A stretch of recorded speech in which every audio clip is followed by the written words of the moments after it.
ఈరోజు నువ్వు బ్రతకాలని పరలోకంలో సెలవైంది గనక బ్రతుకున్నావు. తెలుసా నీకు? నిజమండి, మా గురించి పరలోకంలో అంత జరుగుతుందా? ఎవ్రీడే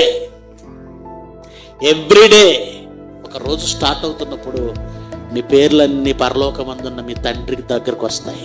బ్రతకనిమ్మంటారా ప్రభువా? పలానా సుబ్బమ్మ, పలానా సుబ్బారావు, పలానా వెంకయ్యమ్మ, పలానా సువార్తమ్మ, పలానా బ్రతకని బ్రతకని బ్రతకని బ్రతకని బ్రతకని పలానా వద్దు, ఆపే. బ్రతకమని ఆయన నోటి మాట సెలవచ్చింది.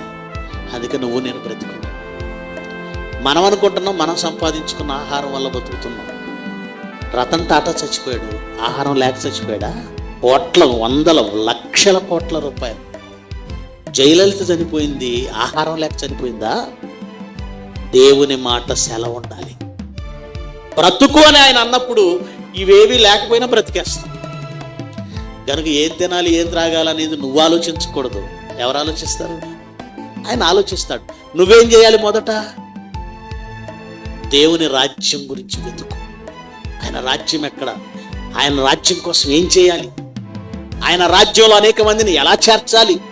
ఇది అసలు పని.